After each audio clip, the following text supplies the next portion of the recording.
This is Winnipeg Sports Talk Daily with Andrew Hustler Paterson and Michael Remis. Hey, what's up, gang? Welcome to another edition of Winnipeg Sports Talk Daily. Andrew Paterson, Michael Remis with you. Connor Rabchak was out at the Jets gate today. He'll join us in a few minutes to fill us in on what was happening out at the Hockey for All Center. And we've got a lot of football to talk about today. Coach Paul LaPolice joining us to talk a little CFL and putting his other hat on as the coach of Canada's flag football team. Big tournament for Canada and Lapo's squad coming up this weekend down in Panama. We'll look forward to catching up with Lapo. Mike McIntyre's back from his cruise and his world travels. Look forward to having Mike back on the program. And then Mike O'Shea is speaking while we're on the air today. Darrin Bauming of Bonfire Sports is at Princess Auto Stadium. Once Osh is finished addressing the media, we will get the latest on the Winnipeg Blue Bombers and the coach's comments, Zach Collaros and more a little bit later on today. And then we'll head out to Edmonton and check out the freak-out meter of Oiler fans as no clarity on the future of Connor McDavid seems to be coming anytime soon. And Tom Gazzola will fill us in on all of that. As we mentioned, Bomber practice underway. Zach Collaros in sweats out there, but not practicing. Chris Streveler leading the ones in their preparation for the Hamilton Tiger Cats. We'll get clarification from Coach O'Shea a little later on, but that certainly does point to no Zach Collaros for Friday's big game in the Hammer at Tim Hortons Field against the Ticats. Listen, just before we bring in Michael Remis, welcome to everyone joining us today on the podcast. Podcast listeners, if you do have a chance, fire up a little 5-star rating and drop a little review in for us. Always helps us boost us on the algorithm. And for those of you watching on YouTube, as always, please hit that thumbs up button if you haven't already done so. Do want to thank the sponsors that make Winnipeg Sports Talk happen each and every day. Really looking forward to getting going with our friends at the Health Sciences Center and the HSC Millionaire Lottery. Was out at the launch of that last week. Sales are open now. We'll get to that coming up in a few minutes. Of course, our partners at Coolbet Canada, Princess Auto, Safe Hotel Dental Center, Canadian Club, Rolly's Transfer, Manitoba Battery, F Apparel at Aikens Lake Wilderness Lodge, Boston Pizza, Royal Sports, Little Brown Jug, Assiniboia Downs, live racing back tonight. We'll have our picks later on.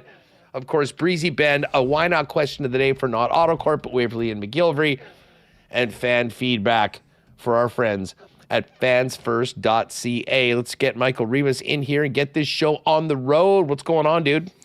Feeling good. A lot going on here. Waiting for this Mike O'Shea update. Winnipeg Jets, more bodies coming. Connor will have updates on that. And yeah, counting down to the Bombers game Friday. NFL Week 1 wraps up. Exciting.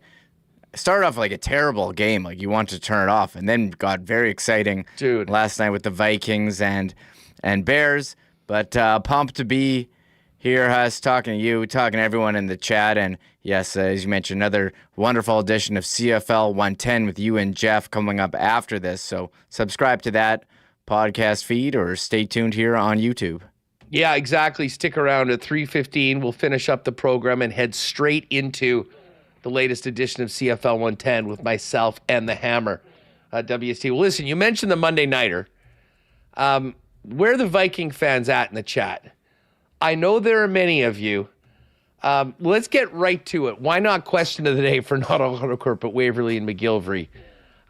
For Minnesota Viking fans, how excited are you based on what you saw from your rookie quarterback or your quarterback in his first ever start in the National Football League. I don't know whether we can call him a rookie this year because of last year.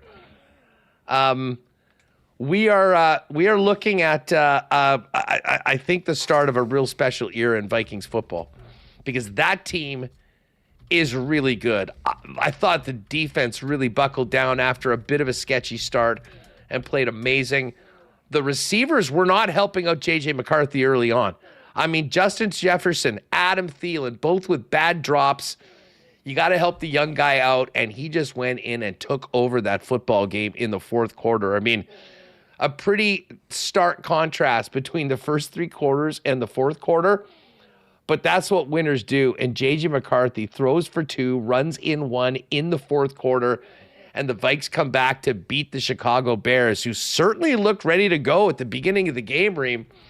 I was with a couple Viking fans last night watching the game, and walking out, not that the entire game was like this, but there was a feeling like, wow, what might this team be capable of if what we saw in the fourth quarter, J.J. McCarthy in his first start, can be a common occurrence this season. Pretty exciting times for Viking fans.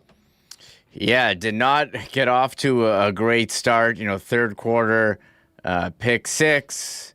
You're down 11 points with first-time quarterback, and all of a sudden in the fourth quarter, they get the run game going. You have Aaron Jones and Jordan Mason's ripping off some big runs, maybe opening up some room here for J.J. McCarthy. Completes a couple throws, and they weren't totally out of it, but just the ineptitude that they had in the first half, didn't feel good. If you were a Vikings, maybe they should have kept Sam Darnold. But no, what a comeback. The big run with the go-ahead touchdown was pretty awesome to watch. As, again, you totally flipped. So the 2 primetime games, Sunday night, Monday night, both awesome comeback wins by the Bills and last night by the Vikings. So excellent bow on week 1. All right, everybody asking in chat about the 11-game parlay by our pal Greg. So to reset this, at the end of the afternoon games on Sunday, this was a $10 wager at Coolbet. 11 games, all on the money line. So 11 teams to win. He was 9 of 9 and had the Bills and the Vikings. Decided not to hedge going into the Sunday nighter. Had the near-death experience with the Bills, but made it through. So 10 out of 10. The cash-out option was for, I believe, $665 or $670. Greg is a big Vikings fan. So he said he would feel like a bad fan hedging on the Bears, but still did not want to have the thing blow up and not only have his team lose the opener in J.J. McCarthy's first start, but blow up what would have been a massive payday. So what he did was essentially what I had suggested yesterday on the program. Instead of just making a Bears bet that you feel dirty about that's going to take away your Vikings win, cashed it out for $665 and then put $300 on the Vikings to win. So again, probably ended up taking a haircut from $1,300 to about $900, but guaranteed himself the $400 win and ended up very happy afterwards. So congrats to him on that ticket. Would have loved to have just to be telling the story of letting it ride out for a big victory, but that's why when it's your money, you can make those decisions, and we can all just have takes about it. But it was something else. That performance by the Vikings, Remo, I thought was really. Now, look, first of all, I should mention Ben Johnson's Chicago Bears right out the gate. Caleb Williams is under as much pressure as maybe any quarterback in the league this year. And he looked ready to go right out the gate. Now, I think Ben Johnson set up a lot of things to take advantage. The one thing that just blew me away with Caleb last night was just how elusive he was. I mean, he looked like Lamar Jackson at times, getting away from runners, banging the spin move. And the problem was that they just never really got the air game going later on. Missed a couple throws, one that would have been a sure touchdown, I believe, to DJ Moore. And as the game went on, Brian Flores and the Viking defense just turned up the heat and made life miserable for Caleb Williams. And it really was the exact opposite. I mean, when J.J. McCarthy threw that pick six early in the second half, You could feel the air come out of certainly where I was at with a lot of Viking fans watching it. But man, when Cairo Santos, at the beginning of the fourth quarter, missed that field goal that would have put the Bears up by 14, it was game on. And from that moment on, it was all Minnesota. JJ McCarthy doing what he's done everywhere that he's been up until this point. And that's finding ways to win football games. And they got it done. And I will say this. Obviously, I'm a Chief guy. I love Andy Reid. My next favorite coach in the league is KOC, and I don't think it's close. His post-game speeches that the Vikings put out are always must-watch, but the scene in the locker room yesterday, giving everybody on the team a game ball, focusing in on some players that made big plays, and then finishing with J.J. McCarthy and having him as one of the captains in his first year leading the team afterwards was a really, really cool sight to see. And as I say, I got a soft spot for the Vikings in the NFC. A lot of friends are Viking fans. We know how long they've been suffering. I don't blame any Viking fan if they're walking around a couple inches taller today with a hell of a lot more excitement for what's to come. Yeah, it's only week one, have two great games, and I think there was certainly the aspect of the unknown with J.J. McCarthy, but drafted with top 10 pick, so some certain excitement. You're seeing rookies come in and make it happen. I think sooner than in the past. So let's see what happens for the encore. But time to celebrate after week one for Vikings fans. You'll get a kick out of this. So I'm sitting I'm sitting at the bar top with a couple buddies, and we're watching the game, and we're talking about JJ. Oh, what's going on? I said, you know what, guys? I think it's about to come around. I mean, I literally said this as he was in shotgun and he's doing his steps, and it just looks like he has such a great command of the offense. He's just about to break out. And as that came out of my mouth, he threw the pick six. And I'm like, oh my God, I'm just going to shut up here, guys. I'm sorry about that.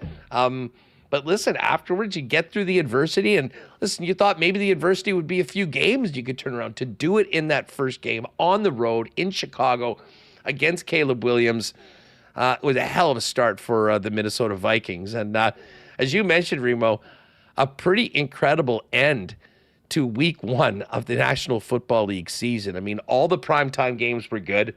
Cowboys, Eagles was close. The Chiefs, Chargers was a good one. The game on Sunday night was an absolute all-timer. And while last night was not a Picasso in many ways, exciting with the big comeback and, two of the guys that, have maybe as much attention on them as any others in that quarterback matchup of top draft picks from last year's NFL draft.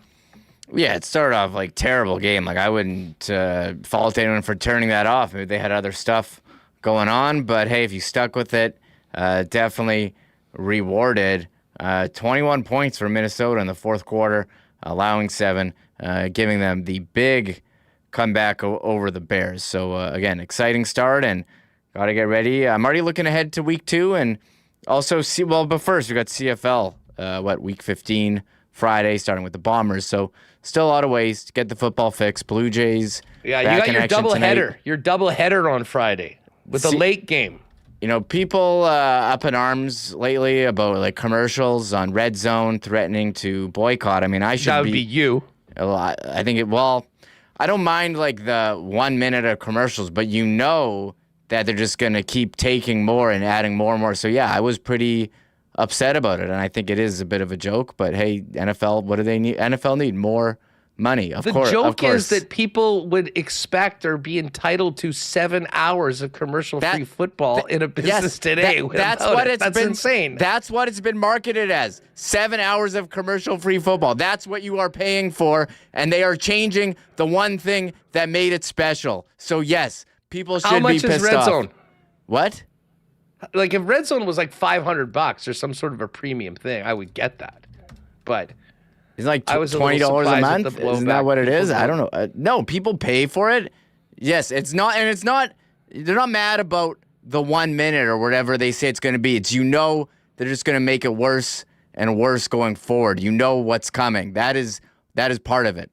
But the other, we're not I getting. think people just like to complain. Personally, I think that too. I like to complain. Let's just get mad online, everyone. No, what are we going at today? No, they're coming up with all the phrases. We used to be a society, and all the memes that people say that I'm so sick of seeing. But I will say one thing that I've been missed this year, or the last 2 years now, is late CFL games. There is nothing better than being out on Saturday night in the summer, and there's a game starting at 9 p.m., usually BC at the Dome, and it's Nathan Rourke slinging, and they took that away from us, but it's back on Friday, 9 p.m., Ottawa at BC. I'm so pumped for that after what a great game it was, too, last week. Huge comeback by Ottawa. We know too well about the comeback. We know, and BC experienced it firsthand. I think we're going to see some revenge. BC, look at the standings. BC and Edmonton are tied.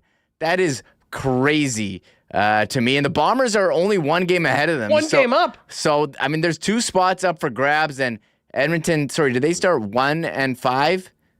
Is that what it was? Yep. And now they are 5-7. So they are right in there with Cody Fajardo. We're going to get to it with Lapo and on CFL 110. But, this is going to be an incredible race to the end of the CFL season. Everybody is in it. Nobody is out of it. And even Ottawa and Toronto and Edmonton, while they're at the bottom of their divisions, they feel that they're right there and a couple wins away from being in a playoff spot. So we'll certainly get to that coming up on the program. All right, let's welcome in jack of all trades at WST and our WST Winnipeg Jets reporter, also the host of Sunday Live, the Bomber Report, Niners propaganda when we're talking NFL. Let's welcome in Connor Rabchak, who we had on a mission today out to the Hockey for All Center to see what's cooking as the Winnipeg Jets get ready for training camp. Connor, great to have you back on the program. What was the scene out at the rink this morning? It was just me and Ken Wiebe talking puck, man. There's nothing better than that. And no, it was a good time. It was a good time. The skate was more attended than I thought. There was a lot of players out there. We are about a week from the official start of training camp. And it's honestly easier to name the players that weren't there for the Winnipeg Jets than the players that are there. And if people are curious, again, no concern with any of these, but if people are curious, Connor Hellebuck, Kyle Connor, Josh Morrissey, Nino Niederreiter, Gustav Nyquist, David Gustafson, the only Jets that weren't present. And then there were a lot of Moose players. There are prospects like Lambert and Chibrikov flying around out there. So well-attended skate, and well-attended by fans too. It's a random time for like a pre-camp skate, but there was fans in the bleachers taking in the practice as well. So it was a fun day, fun morning out at Hockey for All. So I guess and Remis mentioning probably one of those players that you just mentioned will be representing the Jets at the media tour in Vegas. Mm-hmm. I know. I think Cole Perfetti did it last year for the Jets, didn't they, Reem? Wasn't it funny that he did it last year? It was like in the middle of his contract. He didn't have a deal. He didn't have a contract and went. So I'm not sure who's there, but we'll have to. I haven't even seen anything from the Jets. I did see this. Isn't it Braden Yeager? That was at the prospect one. That's the prospect. Oh, that's the prospect one. So they the Jets putting out. I know that the center ice logo is, as per the Jets social media, the 15th anniversary logo, but I haven't seen who's there. I did see Gabe Velarde is there now he's got a mustache. That's what the Jets social media. But I don't know anything about the media duster. Tour. Here, this summer is duster for Velarde. Yeah, check this out. Summer duster. It's not November yet, but that's looking pretty good. Pretty solid stash on Gabe. All right, Connor, I'll just ask. Everyone's thinking about it. I'm sure you spent a lot of time looking at Jonathan Taves. What did you see? Who's number 19? Yeah, that was pretty quick. We found number 19 there. And I did post a video on Twitter of him ripping a shot past Isaac Poulter, the goaltender there. But he looks good. Like, I know there's so many question marks about whether or not he's going to be a player that will play the full 82 game season or have the conditioning to hold up over the grind of the regular season and into the playoffs and things of that nature. And you can't really glean too much from pre-training camp skates in terms of, physicality and things of that nature. But in terms of skating and passing and the hands, which a lot of people think would be the last thing to come along for a player, knocking off the rust, the stick handling, the shooting, all of those things. Jonathan Toews had it. Again, we'll need to wait and see for training camp in terms of how he does in board battles and the physicality and the conditioning and all of those things. But my first impression of Jonathan Toews, seeing him in a Winnipeg Jets uniform, I hadn't been to any of the pre-camp skates yet. My first impressions, I came away impressed with how well he was handling the puck, shooting, and doing all the hands things that usually would come along last in a player knocking off the rust. I'm here to tell you right now that conditioning will not be an issue for Jonathan Toews this year. I mean, I do know one of the guys that he had been working with throughout last year, and the build up to this camp really dates back the majority of the past calendar year. True. And this is a guy, this isn't someone that doesn't know what they're getting into. Yeah. So I have a lot of confidence on that. Whether the hands and everything work the way they did before, I guess we'll see. And obviously there's new teammates and new connections, new coaching staff and all that. But as an athlete, he'll be ready to go. And will he be able to stay healthy, all that? Those are the big questions. But certainly don't have much of a worry about if he's going to be able to, get through the camp skates or exhibition games or even games when he's playing. So we had Velarde back. What exactly were they doing? Were they scrimmaging? Were they doing some drills? Were there any coaches on the ice? Or this is just strictly the players putting the sticks in the middle and getting some hours on the rink? So usually with training camp skates and really any Winnipeg Jets practice, they'll start with really just a flow drill where they're just kind of going 2-on-0, passing with to one another, shooting on goaltenders, nothing really too crazy. They did a lot of that, which I think is just, getting them up to speed, knocking off the rust for all of these players who just spent their off seasons training or on vacation or whatever the case might be. And then it really was just sticks in the middle, and they played 4-on-4 for about 30 minutes. And it was continuing. I had to come back and get back here. They played for quite a while, the 4-on-4 scrimmage part, before they ended their skate. So a few players as well went to the other rink and did some on-ice testing. Now, I don't know if that's their official on-ice testing for training camp, that they are getting out of the way early, or if that's they're building up to their on-ice training that they'll do officially closer to camp. But Jonathan Toews was in that group of about 5 players that went to the other rink and was really doing man makers, going back and forth and quick 3-second splits and acceleration and things like that. And they had a coach standing there with the iPad knocking down all the times. So there was on-ice testing. There was some sticks in the middle scrimmaging, some flow drills. And then on another rink, I'm sure you're going to ask about this next, Huss, but Adam Lowry did skate again. I'm unsure on what his schedule is right now, but that's now 2, maybe even 3 days in a row that he's been on the ice in some capacity skating. And he was just kind of moving around. Again, very gingerly, recovering from hip surgery.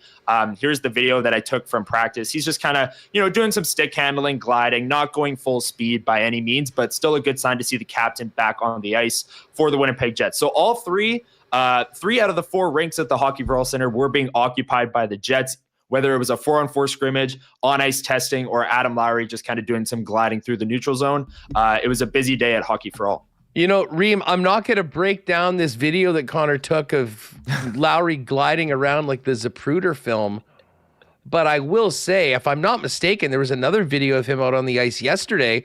We know that he was on the ice last week. So again, looking for all the positives I can for what we're getting from knowing what Adam Lowry is up to.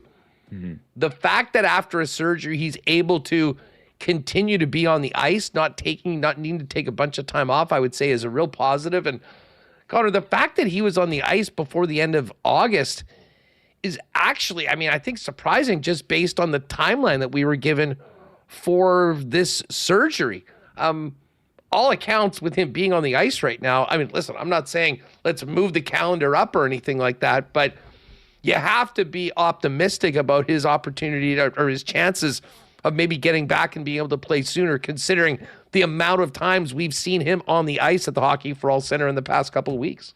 Yeah, I mean, you and Remis broke it down and how shocking it was that he was on the ice in the first place at the end of August, like you said. And we were weeks ahead of camp and he was already on the ice and only 3 months removed from his surgery and he was already skating. And again, you can see the video there and there's no reason to overanalyze it, like you said, but he's not going full speed and he has yet to go full speed.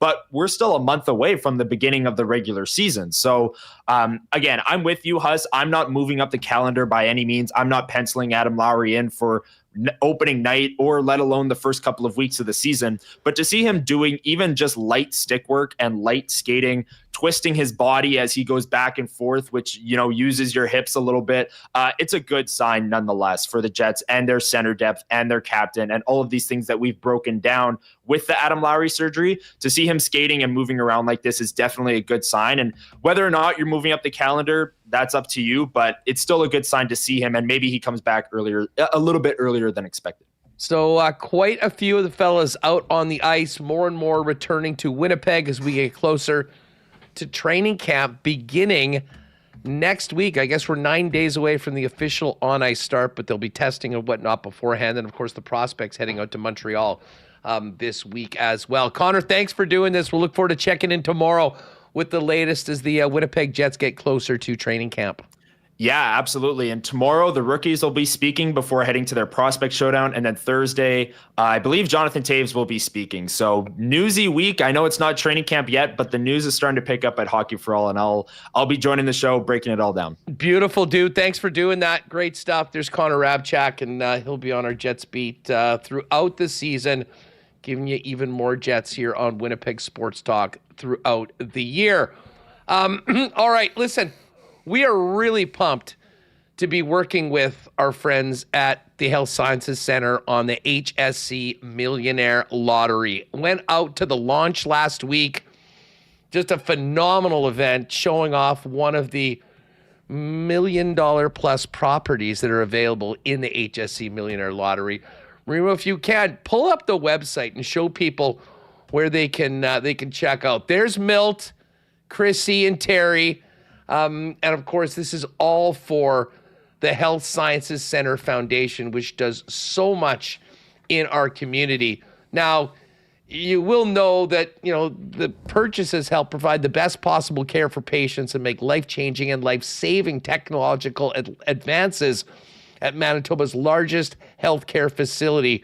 You know, we heard some great stories, both from winners and from the CEO on what the money has done. But listen, everyone wants to help out the HSC. Everyone also wants to win big, and it's bigger and better than ever before. The Manitoba, the Health Science Center, you can help the HSC and become a millionaire. Tickets are now on sale. You can order online. You can see right here tons of great Manitoba-made prizes as well at hscmillionaire.com. You can also give a phone call toll-free 1-855-999-5688 or get in person beginning September 8th. So that is yesterday at London Drugs, Red River Co-ops in Selkirk and the Co-op Main Street Pharmacy in Selkirk. But here's what you need to know. There's more early winners than ever before. If you buy now, you get in for $340,000 in early draws, including the brand new Grey Cup bonus. They've got the unlimited 50-50 jackpot as well. But what are you going to win, folks? 6 options. $5 million homes worth $1.5 million, or you can take the $1.25 million tax-free cash and become Manitoba's newest millionaire. Another reason to get your tickets now, there's more early winners than ever. A record-breaking number of prizes for early buyers with 32 early bird draws and 11 bonus draws, including that Grey Cup bonus. And 3 winners of the fall bonus will choose from a 26 Toyota RAV4, $40,000 in cash or a $40,000 travel voucher, plus $5,000 of cash, $1,000 in Red River Co-op gift cards, and more. Listen, we'll tell you about this over the next few weeks, but the bottom line is you can help your community and get in on the biggest and best lottery of the year. Go online, hscmillionaire.com. Get your tickets today, get your group, and get in on all those early bird draws in addition to the grand prize draw a little bit later on. Great to be working again with our friends at the Health Sciences Center. All right, before we go to Lapo, hey, folks, if you got a move plan, hit up our friends at Rolly's Transfer, Manitoba's most trusted name in moving. Been doing it family-owned for over 60 years in Winnipeg. Head on over to their website at rollies.com. You can find out more about Rolly's history, all of their services. But what you're going to want to do is hit on that top corner of their website, request an estimate, and put in the promo code WST for a special discount on your next move and moving supplies. Let them know when and where you're moving in southern Manitoba and what needs to be moved.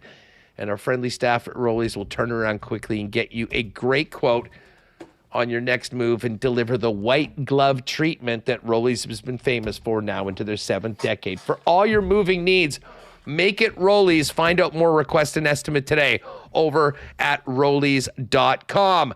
Our friends at St. Vital Dental Center have moved on into the fall, been so busy at the end of summer. And hey, listen, they've been serving Winnipeg families for generations.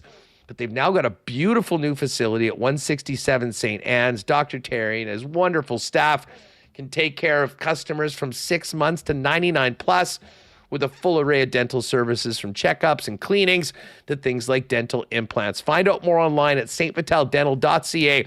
Make an appointment and make sure to tell them that the boys at Winnipeg Sports Talk sent you. And hey, big cheers to our friends at Canadian Club, Canada's favorite Canadian whiskey and the official spirit of the Winnipeg Blue Bombers.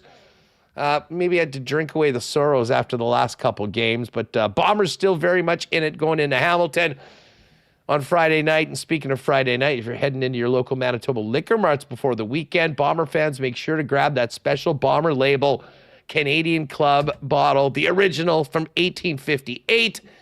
And while supplies last, great weather coming up. Hang on to summer a little bit more with the Canadian Club Club Pack of their 12 packs of those delicious ready-to-drink cocktails. Canadian Club, proud sponsor of WST and your Winnipeg Blue Bombers. Check out the CC display at your next trip to your local Manitoba liquor marts. All right, we've got Mike McIntyre coming up, Darrin Bauming from Blue Bomber practice.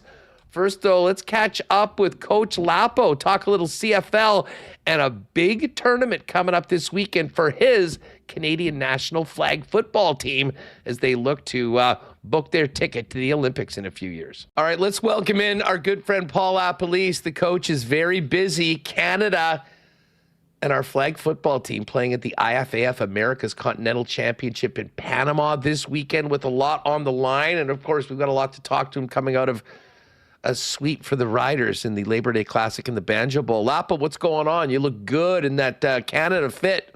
Yeah, I got my swag going. So we are in Rigaud, Montreal. So we've had 2 days of training camp at a nice, beautiful private high school that Patrick Bogon, one of our offensive assistants, he's a teacher here. So multiple turf fields. They have a dome. We're in the dome today. So all the players came in Sunday/yesterday. So we started meetings yesterday, had practice yesterday. Today we had practice again, some more meetings tonight, some walkthroughs. And then we will go tomorrow morning early. We have to be at the airport at 5:40 in the morning, and we travel to Panama City, Panama. And then we start our, 1 day to get acclimated, and then Friday game start. Yeah, we've got the details on the tourney, and I want to get into that. We're actually going to be speaking with your starting quarterback, Michael O'Connor, as well on the program. Just before we sort of dive into the flag, Lapo, Bombers getting swept by the Riders. And, you know, coming out of the game in the Banjo Bowl, you know, as disappointing as it was, I think, for Winnipeg fans, not a lot of people were talking about the game as much as they were the concern for Zach Collaros. I mean, you know Zach very well. You've seen his incredible career. Just thoughts on what he's meant to Winnipeg and, you know, what could be a very tough decision moving forward for Zach after another scary injury, I think, for himself, his family, but everyone that, you know, cares about Zach and the Winnipeg Blue Bombers. Yeah, I mean, just God, I enjoyed coaching Zach for, I didn't have a couple of weeks I got to coach him and helped us win a Grey Cup in Winnipeg, and just a super guy that every time I get an opportunity to talk with him, it's a lot of fun. I hope he's fine. Let's just hope he gets his treatments and he comes out of this and is able to play the rest of the year. And, he's just a character guy that I think models very well for this league, and obviously has meant so much to the Bomber organization since he took over as starter. Yeah, and then, he came off arguably one of his best of the year, maybe the best of the year in the Labor Day Classic, falling just short.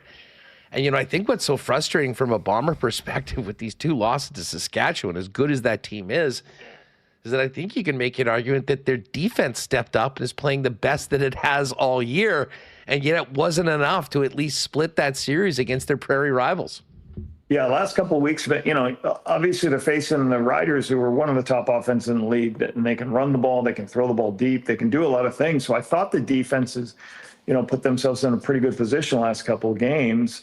But once again, the ugly head of turnovers is, striking. There was, I believe, 10 points off of turnovers to begin with in the game last week. So you just can't, they had a turnover right before the half that led to 3 points. They had another turnover led to a touchdown. And that's been their Achilles heel this year, like turning the ball over too much. Last in turnover margin in the CFL is going to lead to not a lot of wins. And that's just difficult. And now they're going to have to possibly do it with Strebler at quarterback. So we'll see. But, there are improvements playing the ball, playing on defense, I think. Lapo, just, looking at the CFL standings right now, I mean, you want to talk about a white knuckle ride to the 18th game of the season? I mean, Saskatchewan and Calgary are good. Hamilton is pretty comfortable at the top of the East. But you've got Winnipeg, BC, Edmonton, Montreal, Toronto, Ottawa, all sandwiched in. There's the potential of a crossover. Heck, the Montreal or Ottawa could make a push and they could pass Montreal. I mean, every single game, more so than in recent seasons, I think every single game, Lapo, going to have massive implications on this playoff race going right to the end.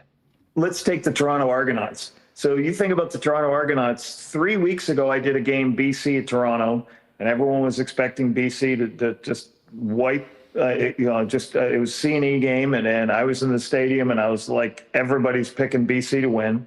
Toronto, they go ahead and win that game. Then they win the next game. And then, Toronto has put themselves in position, winning the last couple wins, to put themselves in position. They could actually challenge Montreal for second, if not go all the way up to first, right? I mean, it's not that far away, especially if they're playing Hamilton again.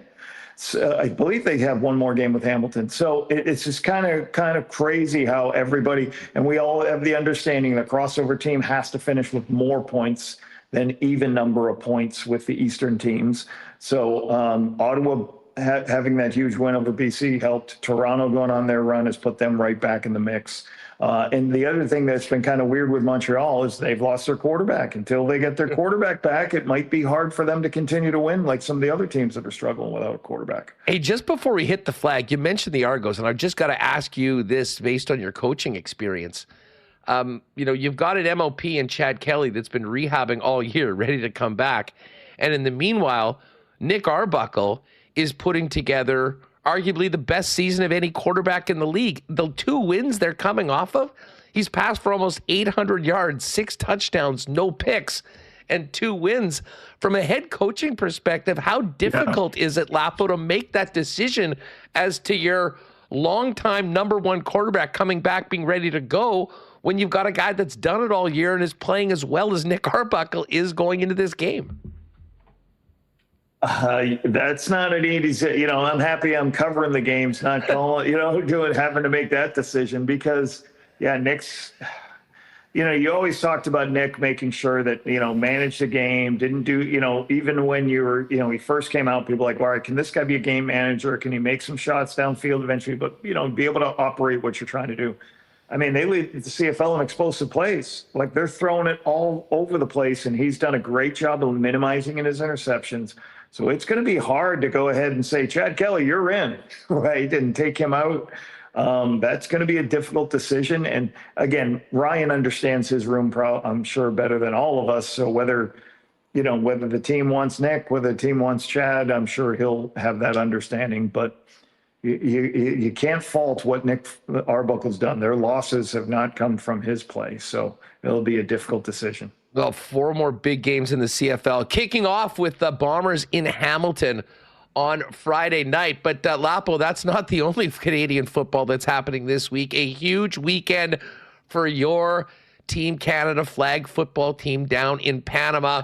Fill people in on the significance of this tournament and what you and your squad are preparing for. So we're, after our 2 days of practice, like I said, we travel down tomorrow. We are playing with, I believe, 11 teams on the Americas, North and South America. The top 5 move on to the World Championships next year in Dusseldorf, Germany, I believe the last week in July. In Dusseldorf, we believe 3 Olympic bids will be given out. It could possibly be 4 because the U.S. is hosting, so the U.S. will get an automatic bid. So it could be up to 4 Olympic bids. So we need to finish in the top 5. We're in a Pool A, which has the United States, Brazil, ourselves, Guatemala, and I believe Colombia. And then there's Pool B. The top teams in Pool B are Mexico is dynamic and Panama. Those 2 teams are tremendous. So, we'll play 2 games Friday, 2 games Saturday, and then hopefully we finish where we need to be, and then we'll go to the semis and the finals. Fill us in on the team. We're going to be speaking with Michael O'Connor. Really looking forward to him. Of course, people recognize his name from his time in the Canadian Football League, most recently in 2022 with the BC Lions. But when you're getting the squad together, are they coming from all over the country? And how hectic is this preparation time, knowing that it's not like you're with this team 7 days a week for months leading into these high leverage moments and tournaments for the program? Yeah, that's the hard part for us. So our roster is majority Montreal guys.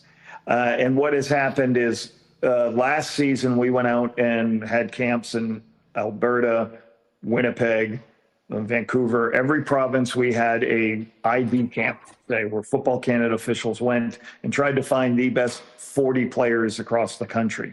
And we brought those 40 players in April, and we picked a team of 18 from there, which is 12 on the roster and 6 reserves.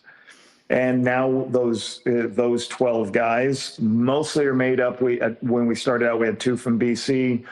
We had 1 from Ottawa, and the rest of them, the other guys, they were all from Montreal. Montreal is a hotbed. Some of the best flag is played in Montreal. And what's kind of neat is a bunch of these guys that are playing for, especially on defense, have all played together on the same teams. And so in the flag world. So it's kind of funny. We try to do as much Zoom calls as we can. We try to have weekly Zoom calls, go over systems and stuff, and watch the films of what we did in LA.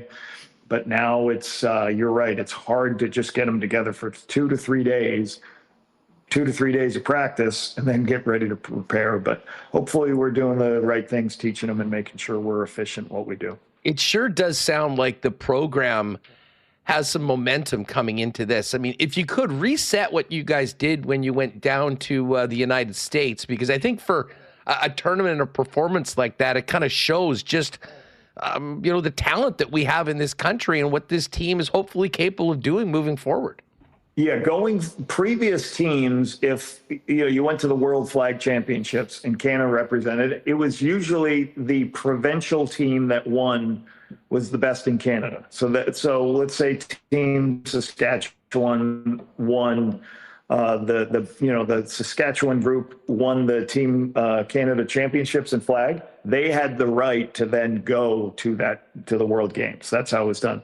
This was the first time where we ID'd the best 12 players in the country, or the best 18 in the country. Said these are our players. First time having a head coach that's only doing this. We have 2 assistants. So that was the first big change. We did go to a friendly, the International Bowl. in the United States. And obviously a lot of people saw that we finished undefeated 4-0 and upset the United States. So we beat them 25-21 in their first loss in 8 years. They're the 5-time world champions. They were an amazing football club, well coached, really, really athletic. So it was really good for us to go down there, especially my first game as a head coach. I was kind of surprised thinking about that. It was Michael O'Connor's first game as a player. That's nuts. To be able to get the win, was awesome for us, and I'm sure the U.S. is gunning for us after that loss. And but we're just happy to compete on this national level. Like Mexico's amazing, Panama's amazing, United States is amazing. But I do think we have a good football team. We finished 4-0 in that tournament. We just got to keep getting better and learn. So you're looking at 11 teams in this tourney, and top 5 advance. You've got Friday and Saturday, 4 matches for Canada's team. The highlight being Saturday, 4:45 Eastern, USA versus Canada. The games are all available at ifaf.tv. Now, what you're going to want to need to do is identify what field Canada is playing on, and it's just a stream that runs all day. So you can get out there. It's available. It is free. And again, Canada, Guatemala, Friday at 8, 11:45 against Brazil, Saturday, 8 a.m. against Colombia, and then 4:45 against the United States. And then Sunday will be the placement and the medal rounds. Thanks so much to Coach Lapo for coming on, and good luck to Canada this weekend in Panama to move on to the World Championships in flag football. All right, great stuff. We got Mike McIntyre coming up, and we will get back to the Bombers. Mike O'Shea is going to be speaking over the next 20 minutes or so. Darrin Bauming from Princess Auto Stadium a little bit later on. Speaking of Princess Auto Stadium, huge thanks to Princess Auto for their great support of WST. Of course, you know that they are the home of the Winnipeg Blue Bombers. But Princess Auto is also headquartered, founded right here in Winnipeg, now coast to coast, but with 3 Manitoba locations to serve you, where you'll find the best deals on the most unique assortment of tools and equipment around. Everything you need to complete the projects on your list or start something new is at Princess Auto. So pop by and see them, Panet Road, Portage Avenue West, Brandon, and you can always shop online 24/7, 365 at princessauto.com. Well, as we get ready for the turn of the seasons, you might want to lean on our pals at Manitoba Battery to make sure you're juiced up for the fall and the winter. They got the big harvest sale on right now with some special discounts on their already lowest prices in town, period. As Donnie always says, wake up Winnipeg and stop paying more for the same battery at the big box stores and missing out on Manitoba Battery's incredible customer service as well. Not only do they have a great staff, both at their Logan location and their Dovercourt Drive location in the south end of the city, but we know you're busy, and Manitoba Battery will deliver your batteries to you for free anywhere inside the perimeter with any purchase over $60. It is just that easy. So for all of your battery needs, shop local, get the best deals in town, period, from our friends at Manitoba Battery. Order online today at manitobabattery.com. And hey, folks, it is gorgeous out today, but we are seeing the leaves change heading into fall. Guys, if you need to up your menswear game heading into fall and winter, might I suggest a trip down to F Apparel at 190 Smith Street downtown. They're the leaders in custom clothing for men, and have been that way for 15 years, with custom suits starting just over $400, chinos, golf pants, custom shirts, both tucked and untucked styles, and the biggest selection of menswear accessories in the city. So get on down to 190 Smith Street or check them out online at that's EPHapparel.com.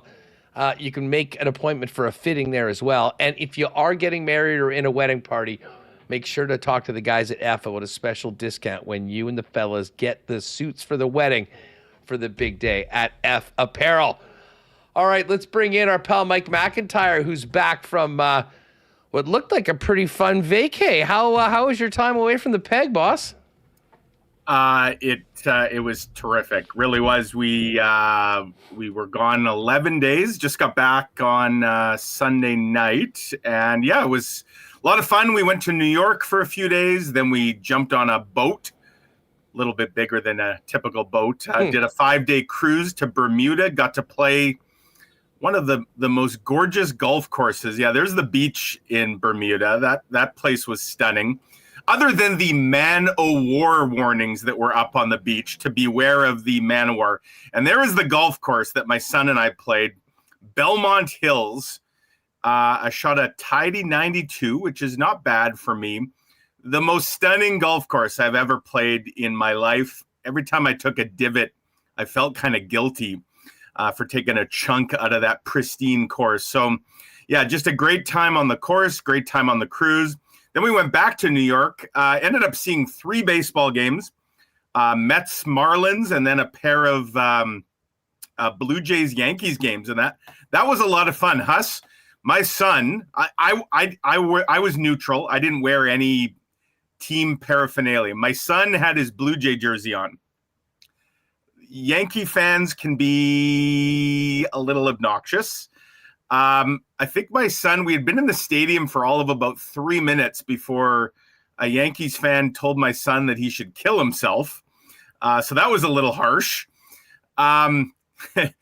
We met some folks who refused to stand for O Canada, saying that they would only stand for their anthem. They were seated beside us. Yeah. They said that they were not going to honor O Canada. And yeah, so it was. Did you guys sit down for the Star Spangled Banner in retaliation? We didn't believe in eye for an eye. We were respectful.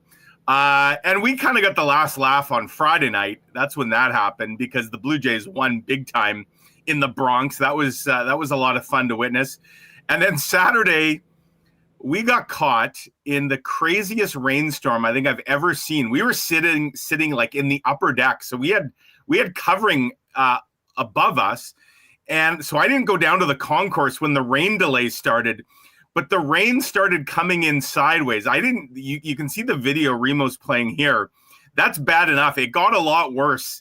I thought a tornado had hit the stadium, with the way the wind, and it was like a scene out of the Wizard of Oz. Like, there was hats and bags and other debris flying through the air. People were screaming. It was like being on a roller coaster. We waited out the rain delay. It was a couple hours, and then ended up seeing the Jays lose a tough one. And then we headed back home on Sunday, so we weren't there for Sunday's game. But yeah, a couple baseball games. My wife and daughter saw a few Broadway shows. Just a great trip. We combined a lot of milestone events. This was our 25th anniversary cruise, which we celebrated earlier this spring. My 50th birthday was earlier this year. Daughter just turned 20, son just turned 24. So yeah, we put a lot of milestones together, had a great time, and it was kind of nice to decompress for a bit. Yeah, I got to ask you, what was the green fee on that course that you played? I believe it wasn't bad. We played on a weekday morning. I think it was just over 120-ish. Oh, okay. So it wasn't one of these like $400 courses. No, I know that's nothing for you, but for the average common man, Mike, I just I make Winnipeg Sport Talk money, so exactly, just rolling in it. And another highlight of the cruise, Huss, was doing my football draft. I needed to ask. Okay, like, where were you? How did you pull that off? We were worried that the legitimacy of the league may be in trouble if you were not able to make your picks from your cruise ship. There was no auto draft for me. I made every pick. Now, a couple little things to note. We were in Bermuda at the time, which is 2 hours ahead of Winnipeg. So the draft started at 11 p.m. Bermuda time. We had a tee time the next morning at 6:45 a.m., which included a 45-minute commute to the course from the ship. I had my alarm set for 5. The draft ended at 1:15 in the morning. I was ready to strangle some of you, and I'm not pointing the finger at you, Huss. You were Bauming. There were some people. I know Bauming had a second draft going at the same time. Yep. Like, guys using their full 2 minutes to take their kicker. Again, you need to talk to the commissioner, because 2 minutes like, whatever. I didn't really care. But, I mean, if you want to stretch something out that doesn't need to be stretched out that long, Yeah. nothing really changes from the 1:30 to the 2-minute mark. Or dare I say even the 1 minute to the 2 minute. So I was feeling it that next morning because I only got a few hours of sleep because of the draft. I will say, though, it was all worth it because I'm now 1-0. I beat Joey Slattery pretty handily in week 1. And I'm just laughing, Huss. I know you've been on the air here, so you probably haven't seen some of the chirps going on in the group chat. It is a nasty bit of business. Most of them we couldn't read on the air, but let me guess. Jeff Hamilton's right in the middle of it. Jeff Hamilton he's the Brad Marchand of the. He's just. Yeah, he is, or maybe the Matthew Tkachuk, or maybe all of them. Yeah, he's absolutely in the middle of it. Him and Joey are going at it pretty good right now, so it's a lot of fun. One other quick. So I'm in 2 fantasy football leagues. The other one we drafted a week earlier. I just thrown this out. I know you love sort of bad beats or whatever. So here's a great little story, Huss. So I'm in a 12-team league in this other league. I had a total of 73 points in week 1. That was 11th out of 12 in our league. I'm 1-0 because I was playing the guy that was 12. To put that in context, my best friend is also in the league. He had 127 points, which was second most among the 12 teams. He's 0-1 because the guy he was playing this week had 128. So don't think for a second that I haven't reminded him that he beat me by 54 points this week, and he's 0-1 and I'm 1-0. I am going to milk that all year long. The beauty of fantasy football, just for those that care, because we actually do have some people that have asked us about this league. Yeah. Big start off for the WST boys. Yeah. I am number 1. I had the most points. I beat Billick 147-26. Remis Island took out Josh 107-98. Yeah. Connor had 127. He beat Bauming 102. So yes, the winners in this week, in week 1, Connor, Mike McIntyre, Hammer beat John Hodge, I believe. Yeah. Remis beat Josh. Ed Tate took out Commissioner Allen, and the Huss Bus rolled all over John Scott Hodge. Billick. I can't repeat what John Hodge just told Jeff Hamilton to do after Jeff, this is the ultimate troll job. This is what I can read this. This is what Jeff sends to Hodge after beating him. Heck of an effort, Hodgie. Just not enough this week. To the others at 0-1, remember, you learn more from a loss than a win. Make the most of your opportunity. Oh, well, we'll have some fun with this all year long.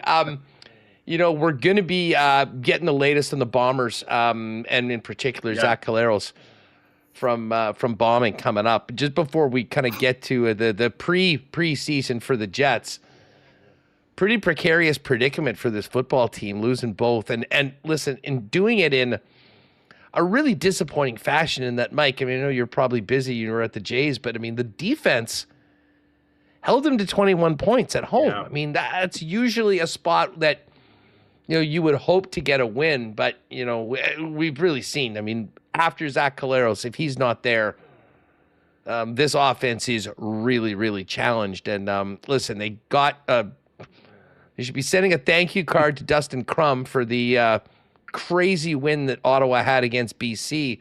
Yes. But there's just one game in between Winnipeg and BC. And don't look now, Edmonton beat Calgary. This is going to be just a wild final 6 weeks and 6 games of the Canadian Football League season. Yeah, I mean, if you're a glass half full person, I mean, clearly I think we can all agree winning the division, getting a bye, that ship has pretty much sailed now. The Bombers are obviously 4 wins behind Saskatchewan, and they don't have the tiebreaker after losing twice to them. So that it would take nothing short of a miracle to somehow finish first. So, but if you're a glass half full person, the Bombers are still just 2 wins behind the Stamps with 6 games left in the race for second. And that would mean if you finish second, you get a home playoff game. And then if you could win that, then you're 1 win away from the Grey Cup that's being played in your own backyard. If you're a slightly less positive person, the Bombers are only 1 win ahead of dead last in the West.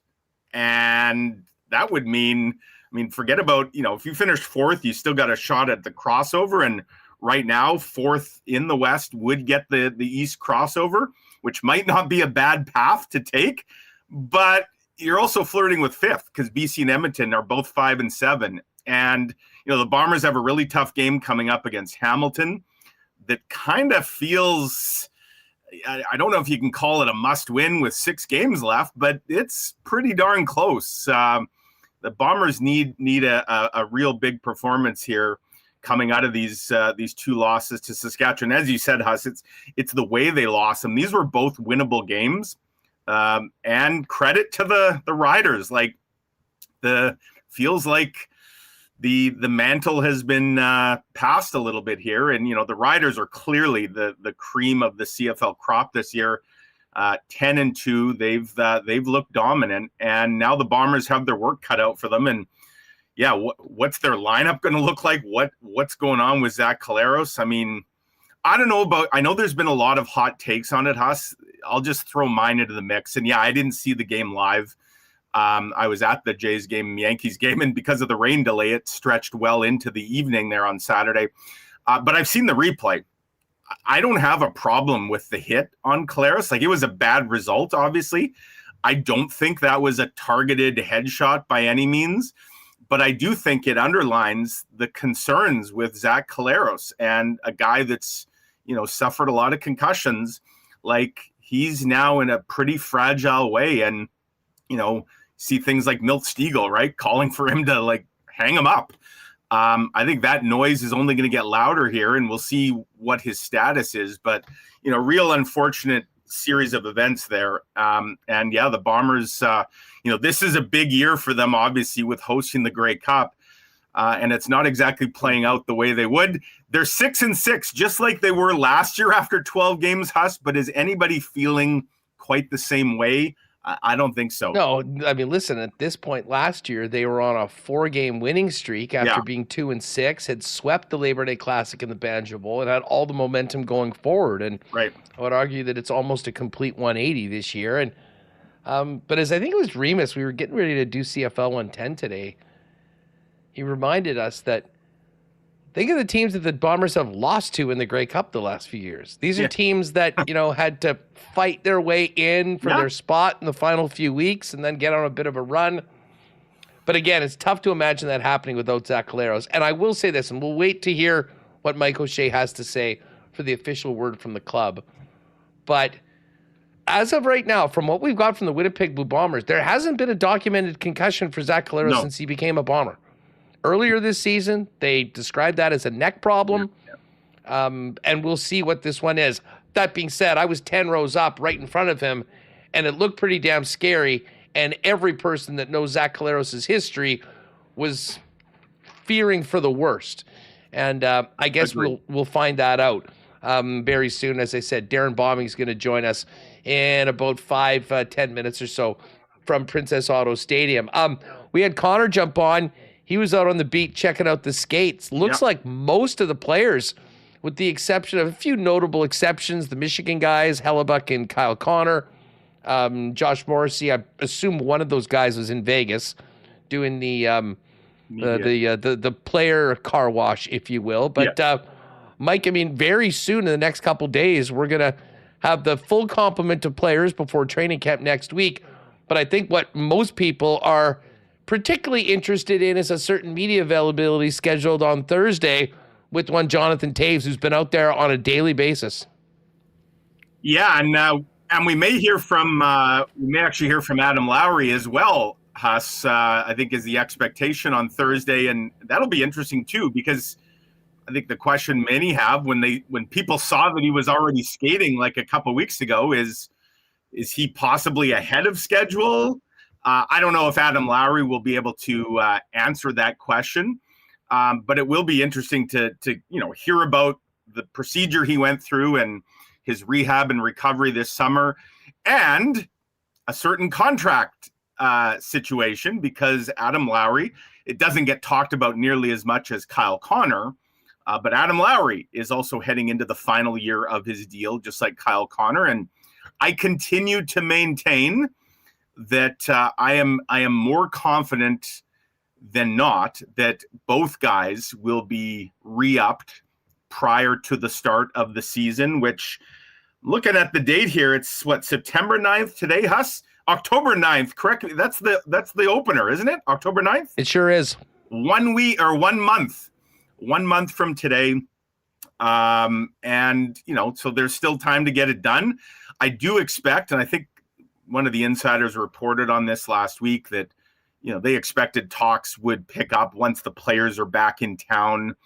And so I believe that all summer long, that nothing was going to happen till probably well after Labor Day. But this period, not unlike what happened with Hellebuck and Scheifele, I think these next couple weeks could be very valuable with the players back. Kevin Cheveldayoff, obviously there's been some preliminary talks. So, well, yeah, we'll see what they have to say. And certainly Jonathan Toews, seeing him out there, getting to hear from him for the first time since he's actually been on the ice now as a Jet will be very interesting. It was noteworthy that I haven't seen Huss. Is Gustav Nyquist in town yet? He wasn't at the skate yet today. Okay. Because I saw yesterday that it was Perfetti, Toews, and Nemestikov who were kind of all working together. Now, to be clear, these are informal skates. But what we have seen in the past, players, they're talking to Scott Arniel all summer long. They might have an indication of who they are going to potentially be playing with kind of when camp gets underway. I still think it's going to be Toews, Perfetti, and probably Nyquist gets the first look as that second line. But, Perfetti and Toews were doing some drills together yesterday for sure. And I suspect again today, and it was Vlad Nemestikov as the other winger there. So yeah, I'm looking forward to that. We'll have actually avails the next 2 days because the rookies prospects, they're going to do one tomorrow as they get ready to head out east for a couple games this weekend. And then, yeah, the Jets continue their informal skates, and they have set up a media day on Thursday. And then there'll be one more next Monday at their golf tournament before things get going for real next Thursday. Wednesday is the official start of camp. That's medicals and testing. And then next Thursday. And then hard to believe, Huss, we're now less than 2 weeks away before we'll actually be talking about a Jets game. The preseason comes at you pretty quick. And I guess if we want to fast forward to a year from now, it's going to come even quicker because they're going to start the season in September next year. Just 4 preseason games instead of 6 and an 84-game schedule. But yeah, I mean, it's a fun time of year, busy time of year, and looking forward to get going. And on a personal level, this is going to be the start of my 10th year on the Jets beat. Time flies when you're having fun, and I certainly have a lot of fun on the beat. Well, after 9 years, I hope you're ready to maybe step your game up a little bit, Mike. It's about time. And, in all seriousness, no. Hey, listen, we cannot wait to see what, the team has for us. And yeah, as I say, even before we get to camp, I mean, to hear from some of the key players over these next few days, going to be quite interesting on the summer, on their preparations and the outlook going into this season. Just before we break, you mentioned the Connor extension, and we're going to talk to Gazzola in Edmonton on what the freakout level is amongst Oilers fans is right now. I do wonder, because I'm of the same opinion you, that I think that they're talking, there's a will to get something done. I'm worried that all of these deals are going to be delayed, like of the McDavids, Kaprizov, Kyle Connor, like all those top-level players that are going to be getting 8-figure deals. I do wonder if we might not get mired in individuals waiting for other players to sign first. And listen, if the will is there for the Jets and Kyle Connor to get a deal done, that's part of it. But if the agent doesn't want to be the guy to sort of do the first deal and then look bad when everyone else jumps that over the next month or so. I do hope that's not problematic for Winnipeg, because in a market the way that it is, with the number of players that are up for deals that will be giving up UFA years, the market is all tied together, and they really aren't done in a vacuum. Right. That's a good point, Huss. One thing that's interesting, and again, I've been away, so I've got to reacquaint myself with the terms of the new CBA, but because I know they're fast tracking some elements of it, and other elements won't actually kick in till next September 15th. But correct me if I'm wrong. I believe the NHL, they're honoring some elements of the existing CBA, and so if you're looking for that extra year potentially, like I believe that timeline comes into play here. If a player is looking to sign, for the full term, that's going to get amended, because they're going to go down to a 7-year contract max under the new CBA, and 6 years for external free agent additions. So the existing one is 8 years for your own UFA, 7 years if you sign. That they're knocking a year off both of that. But yeah, it'll be interesting to see. And you're right. I mean, the money that's out there, the commonality, although I don't know how many guys are able to actually hold up Connor McDavid's contract and say, well, if he's getting that, I mean, he's obviously in a league in and of its own, but you're right. Guys like Kaprizov, Connor, there's a few other players that are going to get double digits, and yeah, they may be waiting for the first shoe to drop. I just think if you're the Jets and what you just went through with Nikolai Ehlers, there's a bit of PTSD around here. Does anybody really want that kind of lingering around? And I continue to believe they're very different circumstances, but I just feel like it would be a distraction, and I don't know that the Jets want that. But ultimately, it's going to come down to what Kyle Connor wants, right? Like, you can't make a guy sign by a certain date. He's got all the power here. We'll see if they can come to some common ground in the next, 1 month from now. Yeah, no doubt. Mike, listen, have a great rest of the week. We'll look forward to your work back on the grind in the Winnipeg Free Press as things ramp up for training camp next week. Congratulations on your week 1 win. We'll see you next week. You betcha, Huss. Take care. All right, there is Mike McIntyre. We're going to welcome in Darrin Bauming, who is at Princess Auto Stadium. Mike O'Shea just spoke in the last little bit. Just before we do that, hockey season is here, everybody. And before you hit the ice, make sure you get down to Winnipeg's #1 hockey superstore for 50 years and running, Royal Sports at 750 Pembina Highway. Your one-stop shop for everything from skates to sticks to full equipment to goalie gear to everything else you need for a dominant season on the ice. And the best part about Royals hockey department is they've got hockey players working in it to help you get the best fit, the most sensible choice, and the best product for the player in your family. While you're there, check out the Jet gear for the upcoming season, Bomber gear, and of course, all the new NFL merch coming in by the day. Royal Sports, 750 Pembina Highway. Make sure to follow them on Instagram as well at Royal Sports Winnipeg for the latest merchandise drops and sale information. Got to wait for football for a couple days after last night's Monday Nighter. Big one, though, tonight between the Jays and the Houston Astros. Looking for a great spot to watch it? How about your local Boston Pizza? Ice cold schooners, world-famous BP wings, gourmet pizzas, and the big screen on all the big games. And again, for NFL all season long, watch Boston Pizza at your local BP Lounge and win great prizes as well. Hey, staying at home tonight, get it hot and fresh to your door by ordering online at bostonpizza.com. All right, just before we head to Princess Auto Stadium and Darrin Bauming, give a big cheers to our friends at Winnipeg's favorite local brewery, Little Brown Jug. You train day in and day out, learning new techniques, approaching new concepts, and living out the thrill of achieving your goals. Building a craft beer is no different. While you spend your hours on the ice, we spend ours here, brewing our trademark beer. Again, and again. Here's to pushing the status quo and challenging ourselves to build something memorable. 1919 by Little Brown Jug.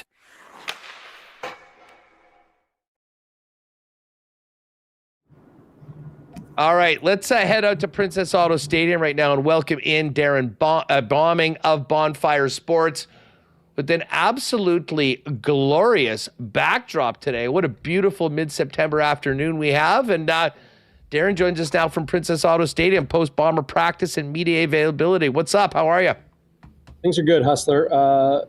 Absolutely gorgeous day, as you mentioned. All eyes on Zach Collaros. We'll talk about that. But I do have to say, first things first, congrats on the Week 1 Media League fantasy win. And even your bench was crushing it. You're looking like the early favorite to maybe take home a championship in 2025. I did have a nice start, and I got some love from Yahoo after the draft. Often that means absolutely nothing, but yeah, it was a pretty nice spot. And to think that I had Derrick Henry, and he did gift us the fumble to get Buffalo back in for that incredible end to the game on Sunday. But overall, it's good. But again, very, very early. You can't win it in Week 1. You can't lose it either, but you just want your guys to survive. And we move on to week number 2. Listen, moving on to Hamilton for the Winnipeg Blue Bombers. Huge questions coming out of the Banjo Bowl loss, and it all centered around Zach Collaros. Before we talk about Mike O'Shea, you were at practice. Zach was apparently out there in sweats. What did you see? What did he do or not do, and what did that mean for the rest of the offense? Yeah, I'll try to summarize this as well as I can. Zach Collaros was not a participant. He was here, looks to be in good spirits. Mike O'Shea, said as much when I asked him that. And this is where a lot of people, I think, maybe aren't aware of, the new wave of, and again, we're speculating a concussion after, helmet-to-helmet contact in that hit from CJ Remis. But in today's day and age, concussions are not treated how they used to. It used to be the quiet room and, low light and low activity. It's the absolute opposite now. I know from firsthand in being treated by the same concussion specialist that the Winnipeg Jets and Winnipeg Blue Bombers use, Dr. Neil Creighton, that how they treat them now is as soon as you are able, get out there, light, activity. The whole purpose is to oxygenate the brain. So we don't know the status of Zach Collaros. Mike O'Shea, as usual, very mum on any details, says, that he thinks he'll be okay, but no indication of his status for this week or really any timeline moving forward. We did see Chris Streveler running the first team offense. We spoke to him and talked to Jarius Jackson, the offensive assistant, and we talked to Jason Hogan, the offensive coordinator. But in short, I think it is very positive news that Collaros, in good spirits, here in casual clothes, not participating in practice, but he was running around a little bit. He was throwing the football. He was, had a smile on his face. Same old Zach. I think that is a very, very good indication, even though if we, at this stage don't have any details on how he is or what his playing status is moving forward. Now, listen, earlier in the season, I think a lot of people thought Zach was concussed, and they made it quite clear that it wasn't a concussion, it was a neck injury. Well, a concussion can be a neck injury. Is he in concussion protocol right now? I mean, did O'Shea clarify that at all? Or nope. It's just an upper body injury, basically? Yeah, it's undetermined. And the injury report will come out in a couple hours, Huss. Usually comes out 3:30, 4 o'clock across the league. But when Winnipeg's comes out, we will find out what that injury designation is. But neck injuries can be concussions. You can have a concussion in your neck. Whiplash is a concussion. The scope of what a concussion is very broad. But again, we do not know that. We are speculating. But I'm comfortable speculating that Zach Collaros suffered a concussion earlier this year. It was that same concussion that took him out of a game when he started the game, left at halftime and did not return, and that this is what he is dealing with this time. These are not headshots, but he did take a shot to the head. We can talk about the hit and all of that. I got into it. I spoke at length off the top of my post-game show on Bonfire Sports that this was not a dirty hit, but it was an illegal hit. It was a marginal, collision where, margin between it being a headshot and a clean tackle. But in the end, that is a clean tackle. I was impressed with CJ Remis going on social media saying, and I believe him, very forthcoming, saying, he feels bad for Zach and hopes the best for him, but he doesn't know how else to make that tackle. One could argue, well, maybe you want to go a little bit lower. But in the end, 5 years ago, that was not a penalized play. Today, it is. Any contact, a brush of the fingers on the helmet or head area of a quarterback is roughing the passer. You can hit a quarterback anywhere from below the neck and above the knees. And Remis, while he did wrap his arms around him and kind of, made contact with the chest and the face mask, kind of all at the same time, you make contact with the helmet, that is a penalty. I don't expect any supplemental discipline, Hustler. I don't see any suspension or fine for CJ Remis. This was a football play. I don't see any intent to injure, nothing dirty there. It's just unfortunate with the result that we got. No, but listen, I need to back up to what you said earlier about the earlier thing, because, the Bombers have maintained that there are no, he has not had concussions with the Bombers. And I think that was pretty clear when they reported that as a neck injury. Now, I understand what you're saying, on that, but I will say this, considering the way he came back and then was knocked out of the game again, if it was a concussion and it wasn't just the neck, or they were, listen, we're getting close to playing sort of loose and fast with, the terms. And when it comes down to player safety, that is not something I think that's kosher with the Canadian Football League. And I think that's part of the reason why it's obvious everyone has concern for Zach with what he'd been through before. But if those were concussions earlier this year, to me, it's a non-starter with him playing again this season. And that's why, I think that at some point you need to be forthcoming with these things. Other teams seem to be doing that. I'm not suggesting that they are not, but you might be. Yeah. No, I have not heard anything from the contrary that, and even with my reporting and my speculation and the conversations I've had really all season about the health and, the injury issues that Zach Collaros has gone through this year, that it was a concussion or wasn't a concussion. The team has not said anything one way or the other. So yeah, it is left to speculation, and we are not experts. We are not doctors. We cannot diagnose those things. But I do know that a neck injury can be a concussion. A head injury obviously can be a concussion. And I think in the end, if it's a knee injury or a hip injury and it's kind of questionable about the physical performance of an athlete, that conversation between athlete, trainer, doctor, team can be had. But when it comes to, the very indeterminate issues with head injuries, neck injuries, concussions, or otherwise, that you can't just tell a guy you can't play. I think it very much goes into the responsibility lying on that individual player and their decision to play. Milt Stegall made his feelings clear after that game on TSN that if Zach Collaros was his child, that he would say, you're never playing football again. Well, Zach Collaros is his own man. He is not Milt Stegall's child. And Mike O'Shea called those comments cavalier, which I thought was a diplomatic way to put it, but didn't like that. And, in the end, to me, it will be up to Zach Collaros if he wants to play. But of course, there's no reason to rush him back. This team is 6-6 like they were last season. I don't think things are going as smoothly as last season to be at 6-6, but there's still a lot of football left to be played. And, I would not be surprised either way, but I would not be surprised if we saw Zach Collaros back in Blue Bombers uniform and playing football this season again. That's just my take. Well, certainly that would be a big positive for the team because outside of number one, which is concern for Zach and his health, there is the concern for this offense without him behind center. And listen, I'm just going to say this. You want to go into Hamilton and beat the Ticats at Tim Hortons Field, you're going to need to put up some points.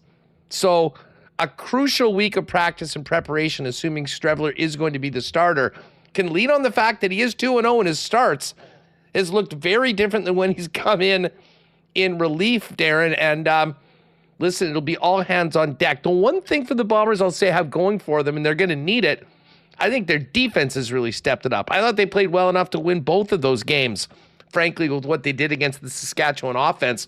A few big plays you'd like to eliminate, but they certainly are coming around. but it's going to take a great defensive performance and have a heck of a lot more than we saw in the second half against the Riders if this team wants to get to 7-6 on the weekend. Yeah, absolutely no question about that. We know how dangerous Bo Levi Mitchell has been with our old friend Kenny Lawler and the Hamilton Tiger Cats. That offense can score points in bunches, especially with this being a home game for them on Friday night. I don't want to make an analogy that is disrespectful to anybody, but it is like the Blue Bombers defense is getting the job done despite maybe running on some low air tires. You know what I mean? They have a lot of youth in the back end of their defense. Dexter Lawson Jr., Cam Allen, Trey Vavel. Those guys are all first-year pros, first-year CFLers, first-year pro football players. And that is a tough adjustment to make. Dietrich Nichols didn't practice today. We know how good him and Reddick Ramsey and Evan Holm have been. We'll keep an eye on him as the week progresses. But, despite some of those issues that they've had with that youth and that explosion play beating them, Winnipeg's defensive numbers overall have been very good. But the challenge is absolutely real. Points this offense can score and produce up against the Hamilton Tiger Cats, who are mostly healthy right now. I think that's going to lead the storylines all week long. And I think, Hustler, I don't know about your DMs and your text messages and social media messages. Bomber fans want more Brady Oliveira. They want bully ball. They want smash mouth football. And whether that's with Chris Streveler, a quarterback, or Zach Collaros or whomever, they want more of this league's reigning MOP and for him to be much, much more involved in the game plan. I think that'll be a very, very big part of it. But you can't beat anybody in the CFL one-dimensional. They have to throw the football. They have to create a game plan for Chris Streveler. I expect him to start this week. That can beat the Hamilton Tiger Cats, sometimes a little bit, by throwing the ball. Yeah, listen, going to be it's a tough spot. I was looking over at Coolbet. Bombers are like 6-point dogs in this game. And listen, they've got their work cut out for them going into play against the first-place Ticats from the East on the road without Zach Collaros. Bauming, great stuff as always. We'll look forward to you and Bluto firing it up on Thursday before Friday night's game, and of course post-game coverage as always at Bonfire Sports after the game. Thanks for doing this. Appreciate it, Jess. Have a great week. Good stuff. All right, there's DB Darrin Bauming. Now, we will get to our Assiniboia Downs picks a little later on, but the track is back tonight, 7:30 p.m. post time. Remis and I will get to that in a little bit. And hey, we're a couple weeks away from Ryder Cup, and we'll start cranking up, get a few of our favorites to come in before that. What a way to end the golf season. I know the FedEx Cup playoffs happen. No one really cares about that much. If you're a golf fan, you're ready for the Ryder Cup. And listen, speaking of golf, looks like we're going to get a couple more beautiful weeks of golfing weather. I know our friends at Breezy Bend are going to take advantage of it. And if you are thinking about making Breezy Bend a long-term golfing home for you and your family, now is the time to get in for next year. Hit up Corey Johnson, the general manager, at 895-7205, or find out more online at breezybend.ca about being part of the Breezy Bend membership crew for the 2026 golfing season. All right, Tom Gazzola is going to join us right away.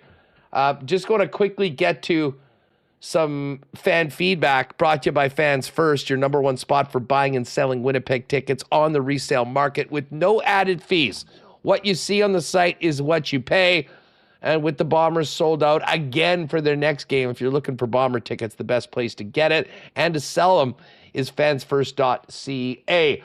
I'm looking at a lot of comments about, well, listen, everyone's talking about concussions. I mean, they do have a pretty strict and straight concussion protocol. Maybe we'll get a little bit more into that in the next couple days. But Keith Littis has said if Zach has been dealing with whiplash from the previous games, it can come back with relatively little contract. Phyllis says neck injury can be every bit as catastrophic as head injuries are. There was just put a flag on the QB. If you capture the flag, it's a sack. That's not going to happen in professional football, but it is. And then just more questions. If it was a neck injury, how TF is he allowed to walk off the field then, even running off the field then? And then Finchy Rocco says, Bombers are in trouble with Hogan still as the OC. Streveler needs to be QB3 at the most. O'Shea needs to be under review for not giving Terry Wilson a start. Well, as we talked with Ed Tate yesterday, We don't know a lot about Terry Wilson. Now, I would suggest that's incumbent on them to find out or figure out at least what they have and if it is a better option. And maybe that'll be the case over the next week, at least with Zach Collaros not expected to play, or at least not part of practice to begin the week. Again, fan feedback brought to you by Fans First, by fans, for fans, no fees. Let's head out to Edmonton right now and welcome in, quickly becoming quite a mainstay on the sidelines of CFL games, none other than handsome Tommy Gazzola, who joins us now from Edmonton Sports Talk. What's up, Gaz? Hi, Huss. Good to see you, man. You too. How have you been enjoying all your work on the sidelines this year? You've been getting a lot of, they've been putting you through the paces. And they can keep putting me through the paces. I love it. It's so fun. It's different. It's cool. I enjoy dealing with football players, and it's, we talk to hockey players all the time. I've been covering the Oilers. I think this is my 18th season, and I know people are like, how old is this guy? I turned 40 in 2 weeks, so just to get that out of the way. I really get a kick out of the CFL on TSN. This is the first year where they've kind of made me full-time. And I do the Edmonton games. I've got the good fortune of doing a handful of Stamps games. I get the Stamps Argos on the 19th. It's cool. I just hope that I'm living up to people's expectations, and that when they see me on weekends and on broadcast, they're not going, I hate this guy.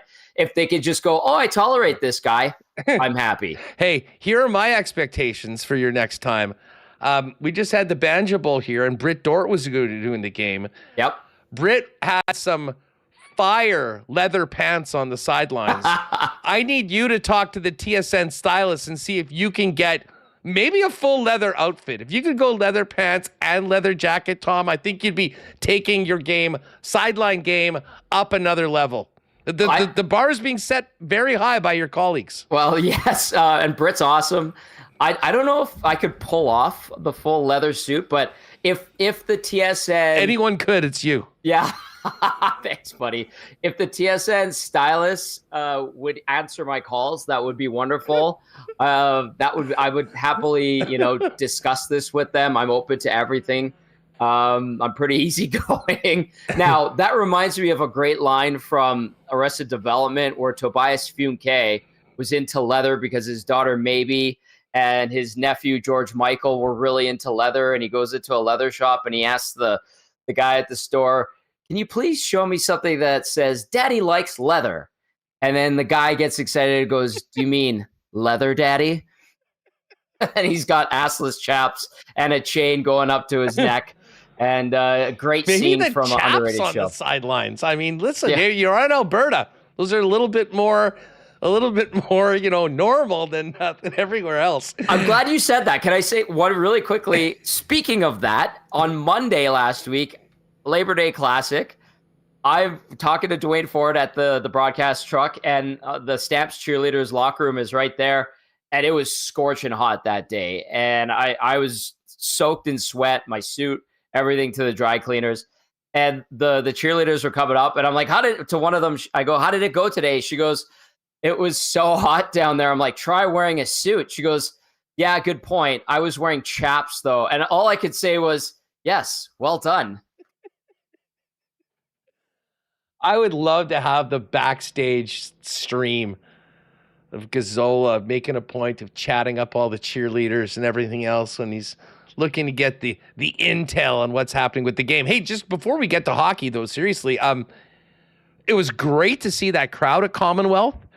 And it kind of seems like winning a few football games and, the new faces of the organization is get some more asses in seats and giving some people some faith that it's actually worthwhile going to Edmonton Elks football coming out of the Chris Jones era. Great vibe there. Really great vibe there on Saturday. You know what, Huss? It was like old times. It used to be a stadium that 30,000 was low. And I know they got close to, I think it was around 29,000. Yeah. And there was a good energy there. The team showed out, as Cody Fajardo put it as well.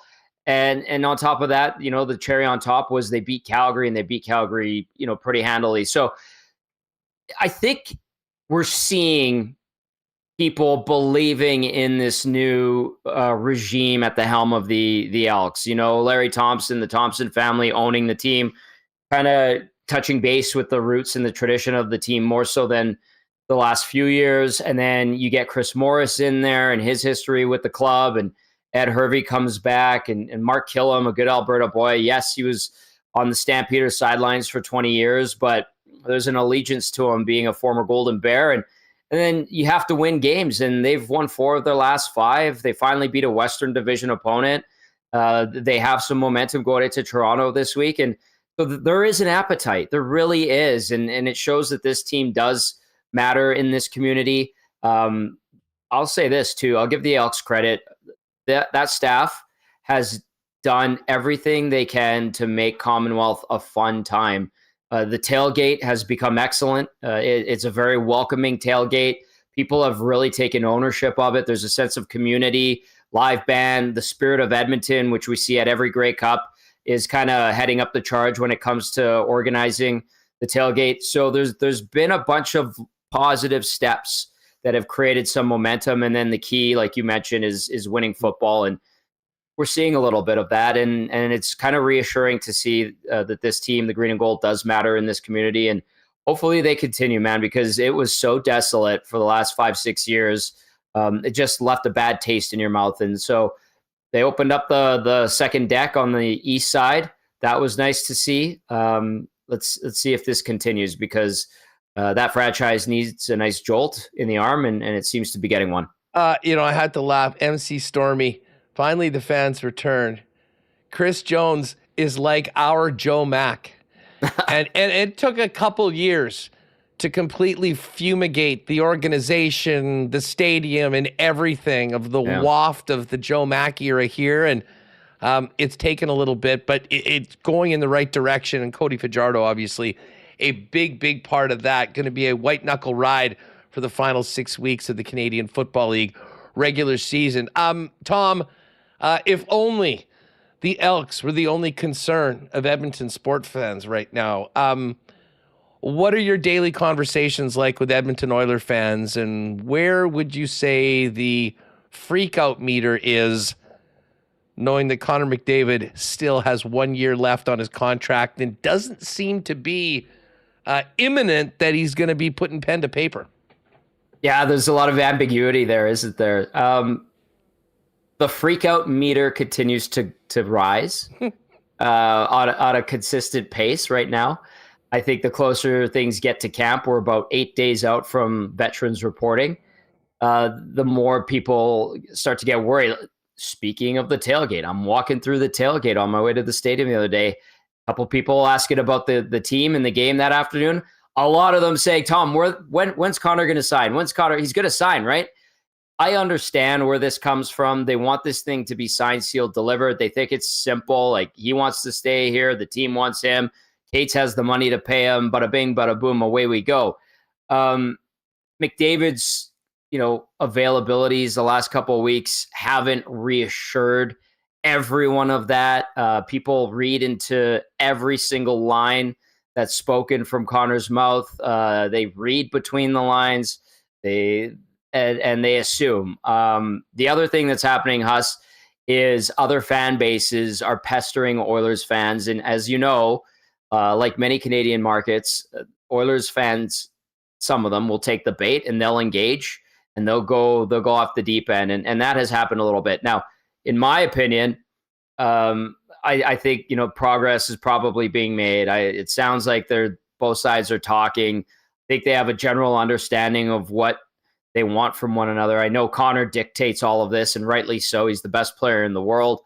I do think before the start of the season, we're probably talking about some kind of extension for him.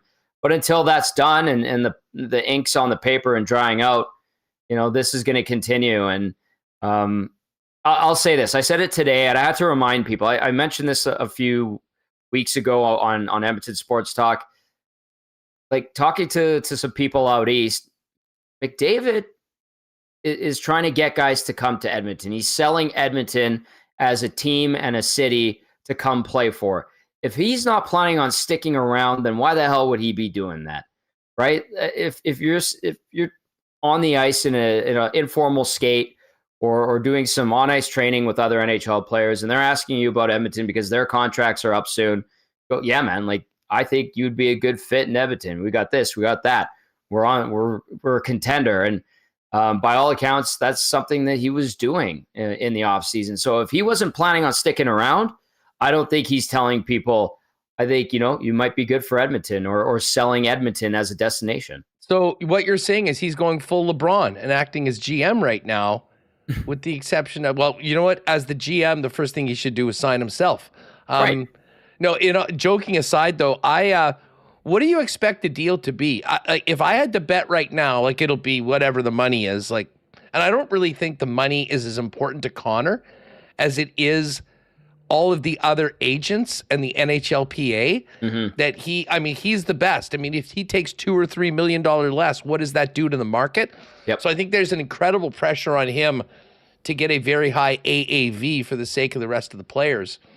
But at this point, I really think that he signs a shorter deal. I think it's probably 3 years, Tom. And if it's 3 years, it gives them, or maybe if it's even 2, bottom line is you get through, if he's wondering where things are going in the next couple of years, it buys them a little bit of time.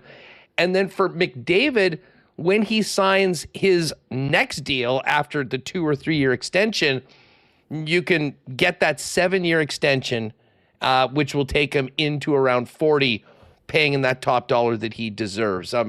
That to me is the most likely, end game for this. Not being an 8-year deal, just because I think the timing of everything, and it does give him time to see how things go, if that is the case. I mean, are you sort of with me on that, or are you thinking that when this does get done, it'll be a record deal with a record AAV and a full 8-year term? Huss, I think you got a lot of merit to what you said, and I wouldn't be surprised. He has kind of discussed his status as an NHL player, being the best player in the world. He doesn't say I'm the best player in the world, but he's kind of backed up the work he's done in his career thus far, and has said that he would like to be rewarded for it. I think he's also trying to get a best case scenario for everybody. So raise the level of pay in the National Hockey League, appease the PA, appease his peers in the league. I think he wants to make something that works for the Oilers, where they have a little bit of extra wiggle room to go out and get another player and save a tiny bit of cap space. I think those are all things that factor in. He does consider his team. He cares about what his team is able to do cap-wise. He is that type of guy. Like, his give a crap is through the roof. And so I think he's trying to find the right deal, and that is close to the max deal. We look at the salary cap and where it's going right now. We're looking at another year consecutive that the NHL has hit record revenues. And if this trend continues, then why not cash in a couple of years where, we're not talking about $113 million cap. We're talking about $125 million cap, $130 million cap. He's going to want to make bank too. So if it is a shorter term deal, sure. But I think, Edmonton's probably the best destination for him. I think he recognizes that. Where else can you win or have a chance to win a Stanley Cup year after year after year with your best friends?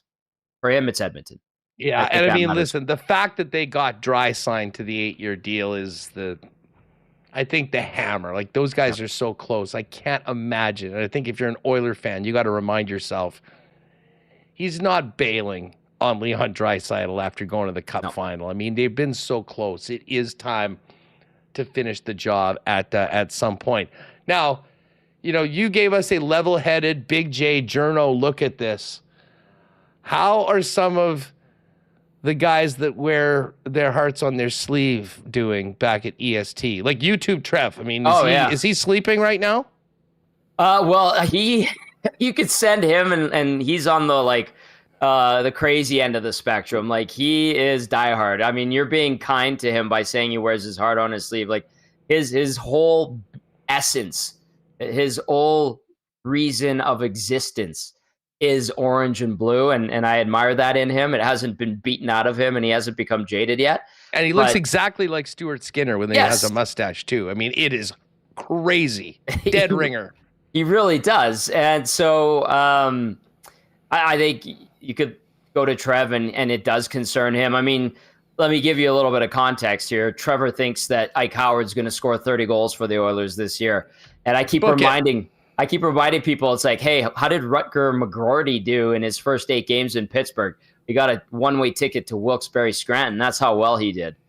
So, yeah, Trev and diehards are concerned, and they're worried about it. And they look into every little detail. They'll go on Reddit or HF boards. I don't even know what hockey, like they'll go and doom scroll TikTok, whatever it is now that the kids are doing to get sports information and hockey info. That's Trev. And you could go to him and he'd be like, every day I'm a little bit more worried. I don't know what's going on. What are the Oilers doing?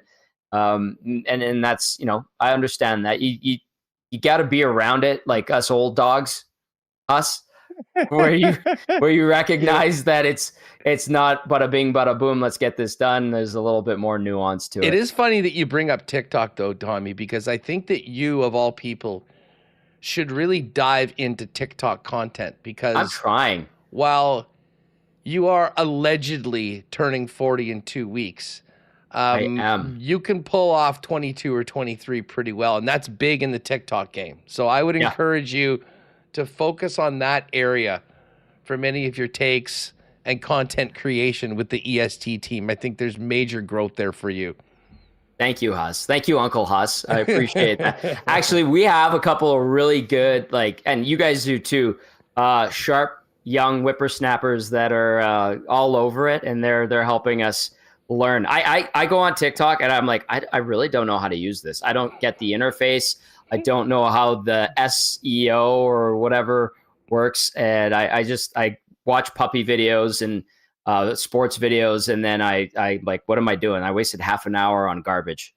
Yeah, I have a feeling that's not the only thing coming up on your feed, and I'll just leave it there. Tom Gazzola from Edmonton Sports Talk with us. Tommy, always fun having you on the program, my man. Say what's up to Dusty and the boys. I'll, of course, be popping in once again tomorrow, folks. If you're wondering what I'm doing before WST, Lock Shop, noon, Edmonton Sports Talk, every day leading into the program. And had some great football on the weekend. Big one for the Elks. Elks-Argos, massive game. And we're going to get to the Coolbet Lines in a minute. But I think if we're looking for a really tight game in the league this week, I think that could be could be the one. Hey, hockey season's just around the corner. Great to have you back on the show, Tommy. Let's do this again soon. I like it. Thanks for having me, Huss. Appreciate it. There's Tom Gazzola from Edmonton Sports Talk, and of course, now spending a lot of time on the sidelines calling Elks and Stamps games for TSN CFL coverage. All right. We have to get to the Coolbet Lines here. And we've got a big Jays game tonight. Remis, that was one of the things that just in the insanity of the Banjo Bowl conversations and everything that happened in the NFL, we didn't spend very much time talking about the Jays. Now, Mike joined us to talk about his experience at the game. Unfortunate that some rude fans did not treat them very well, but they did see a split. Jays lost that game on Sunday and now go into tonight against the Houston Astros, just 2 games up on the New York Yankees and 3 games up on the Boston Red Sox, who won. What's funny, though, is that they're still tied for first in the AL. But this is a huge series for the Astros, because the Astros, who have a 2-game lead on the Mariners, want to stay there, but they'd also love to get into one of the top 2 spots in the AL. Both Detroit and Toronto have 82 wins. The Astros at 78 right now. So a lot at stake for both of these teams as they get ready for tonight. Yeah, and some unfortunate news happening just before first pitch for the Blue Jays. They put shortstop Bo Bichette on the 10-day IL, retroactive to, to September 7 with a left knee strain. He was injured sliding in Saturday's 3-1 loss sliding into the catcher Austin Wells shin guard at home plate when trying to score. So x-rays were negative. He did finish the game, but they're going with the 10-day IL stint. You hope he's good to go for the playoffs, and this isn't something that's going to linger. But that's a big loss to the Jays as they kick off this series against Houston. Yeah, that's tough. Well, everyone else, I mean, listen, they've gotten a lot of offense from a lot of different guys, but Bo has been the guy along with Vlad in this big run. So anyways, Astros are plus 130. The Blue Jays minus 154. This game is in Toronto. Jays have returned back from New York. And listen, without Bo in, going to be a lot of pressure on the rest of the guys to step up. I do like Alejandro Kirk, plus 138 over 1.5 total bases. He's had a pretty hot bat as of late. Where's our friend Vladimir Guerrero Jr.? Over 1.5 total bases for Vlad is plus 115. I've had a good time just betting George Springer homers as of late, and kind of maybe been lucky picking the right days. He has been very, very good as of late. His home run number is down to plus 332 for tonight. Dalton Varsho, who's been mashing as well, he's plus 315. Kirk's plus 539. Barger's plus 466 for some bombs. And Vlad is plus 308. I think I'm going to go back to the well with Springer. And we'll rock with the Jays tonight at minus 154 to get the win. The other games that you're going to want to pay attention to tonight when it comes to the playoff race, the New York Yankees are where? I can't find the New York Yankees right now, Remis. Oh, they're playing the Tigers. Go Tigers, go. Detroit plus 135 road underdogs. Yankees minus 159 at home. And then the other game that we're looking for is the Boston Red Sox. They are on the road in Sacramento against Athletics. That's a pick 'em. Minus 109 on each side. As far as the Canadian Football League goes, here are your lines, and it looks like this Bomber line is going up as we get closer to game time with the news that Zach Collaros was not at practice today. It was 5.5 earlier today. It's now 6.5 for the Hamilton Tiger Cats. The BC Lions are 9.5-point favorites at home against Ottawa. Toronto, 3.5-point favorites at home against the Edmonton Elks. And the Saskatchewan Roughriders, 8-point favorites at home against Montreal. Updated Grey Cup odds have seen the Bombers drop to 11-1. Calgary is still the favorite, which is interesting, despite Saskatchewan being in first and Calgary losing last week. Calgary plus 245, Sask plus 280, Hamilton 3-1, Montreal 6-1, Winnipeg 11, Toronto 14, BC plus 1650, Ottawa 45-1, and the Edmonton Elks 60-1. As far as the National Football League goes, lines are out for the upcoming week. Thursday nighter. This is going to be a good one. Lambeau Field, Packers at home against Jaden Daniels and the Washington Commanders. Packers are 3.5-point favorites on that one. Couple of the other more marquee games next week. Giants at Cowboys. Cowboys are 5.5-point favorites. Lions are 5.5-point favorites against the Chicago Bears. The Bills are at New York to take on the Jets after their thrilling Week 1 comeback win. Bills laying 6.5 on the road. Steelers and Seahawks playing in Pittsburgh. Steelers 3-point faves. Denver at Indy. Denver 2-point favorites. Game of the week, I will be there. Arrowhead Stadium, Sunday afternoon. Eagles, 1-point favorites over Kansas City at home. Sunday nighter, J.J. McCarthy, start number 2. Vikings, 4.5-point favorites over the Falcons. And we got a Monday nighter doubleheader. And this is a good one. It's a split. 6 o'clock start, Tampa, Houston. Houston, 2.5-point favorites.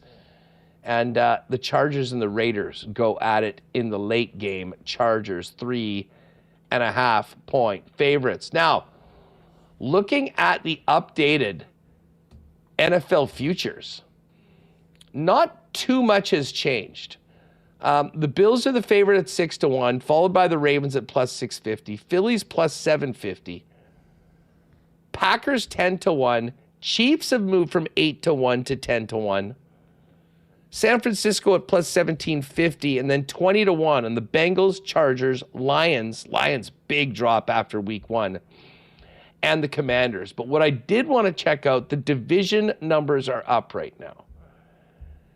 And the NFC North has the Green Bay Packers after their win at minus 125. Listen, they do have a head-to-head win over Detroit, which is significant. But if you're buying what the Vikings are selling, 3-1 right now after that win to start the season is still up on the board. Bears 10-1, Lions 4-1 to win the division. And what about the AFC West? Haven't had a number like this on the Chiefs for a long time to win the division. Kansas City plus 160, Chargers plus 190, Denver plus 250, and the Raiders 10-1. If you haven't played a Coolbet before, use the promo code WST. We'll double your first deposit up to $200. And of course, if you have already been playing at Coolbet and you want a nice little bonus to start off the season, use the promo code RELOAD25, and it'll hook you up with a 100% bonus up to $50 if you use that promo code. And you can use that once. Shout out to our friends at Coolbet. And don't forget, NFL Weekly Pick Show, 10 a.m.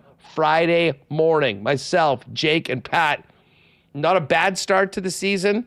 Kind of mid, to be honest. But we'll see if we can get her going in week 2. Coming up next week right here on WST. All right, we do have CFL 110 coming up. So we will get to that in just a few minutes.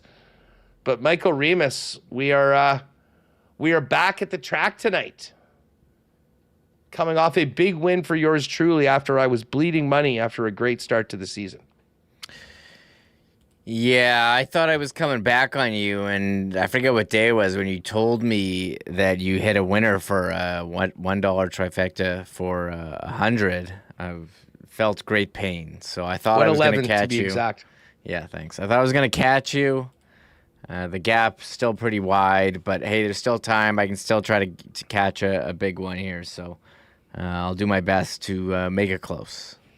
Yeah, let's do it. And I should mention tomorrow. Tomorrow we're going to be getting into our picks as well, but tomorrow is ladies' night, or girls' night. I think they've been calling it, as Assiniboia Downs. And just to let you know what they've got going on for that, $5 cocktails and bites, cash draws all night. You can win a $300 Thermia gift card, and of course, post-race crazy hour. And wear your fanciest hat for a chance to win $150. So some of you ladies looking to go out with the gals, Assiniboia Downs doing it up every Wednesday throughout the remainder of the season. And don't forget, next Monday there will be live racing. That's the last Monday. Other than that, Tuesday and Wednesday right through to the middle of October. I'm actually on 5 different races today, Remis. I spread it out a little bit. I'm not on the first 2, and then I've got 3 through 7. I have 4 through 7, so we can start with 3.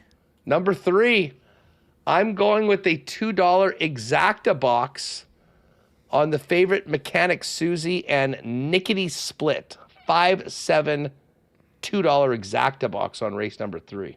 Nicely done. On race 4, I've got a trifecta box, 3, 5, 6. That is just speculating. Am a draw dropper. And 6, dreaming out loud. Interesting, because I am just putting a $2 win bet on the one that you didn't pick, Not True. Oh. With Antonio Whitehall. $2 on Not True to get in. That's what I got for race number 4. Race 5, I'm just doing a long shot here. $2 on horse 1, Doc Higgins. Taking a long shot here. This is one I am actually being a little chalky on this one. I'm doing the $1 triactor box on the program selections. Mr. Dazzle 2, Please the Court 4, and Bandera Azteca, the favorite, number 5. That's a $6 wager. Yeah, Bandera and Azteca, pretty good. In there, we'll go race 6. I am on an exacta box 1-5, Thusley Inspired, and Olympic Legend. That's for number 5, for race number 5? Race 6, sorry. Oh, sorry. Race 6. What do I got for race 6? I got a triactor box, and this one is 1-3-5. Thusly Inspired, Will the Thrill, and Olympic Legend. Okay, so we're close. We could both win on that one. What did you have again for 6? 1-5. 1-5. Yep, we definitely can. And then for race number 7, I think I had $2 left. Yeah, and I went with $2 on number 1 to win, Pino Bambino. Bit of a long shot for Pino Bambino, but figure it's worth a toonie. Yeah, 20-1 right now. We'll see if that changes here. But and I'm on. Did I say race 7? I got 2-4-6 here. Gopher, No Magic, Tempting Prospects. That's the program selection and the AI smart picks. So a bit of a go with the favorites on this one. All right, if you're able to get on down to the track, it looks like a gorgeous night to get outside and enjoy some of this weather that we've got right now. And if you are sticking around or staying at home, you can always bet at hpibet.com for about just Assiniboia Downs, but tracks around the world.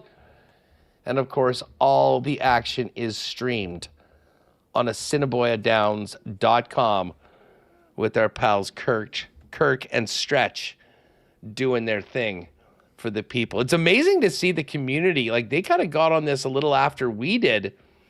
But that YouTube crowd for the ASD card is actually pretty packed, and it's cool. I mean, it is people around the world. Sometimes I don't even understand the languages that they're saying. Yeah, it's pretty wild out there on YouTube. You know, when we started, it wasn't like a ton. Now there's like over 1,000 people watching every show, cheering on their favorite horse, making bets. So I do enjoy following my picks and watching on YouTube.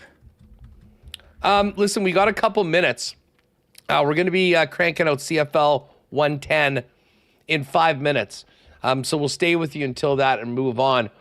One thing, Rima, we have not had time to talk about, and we've mentioned this a little bit when the story broke. Of course, Pablo Torre breaking down some alleged cap circumvention and scam sponsorship deals between the Clippers, a company that went bankrupt that was apparently funded by Clippers owner Steve Ballmer to funnel $28 million the way of Kawhi Leonard. Bruce Arthur. Now, I don't read the Star in Toronto very much, but Bruce used to be one of the most prominent sports writers in the country.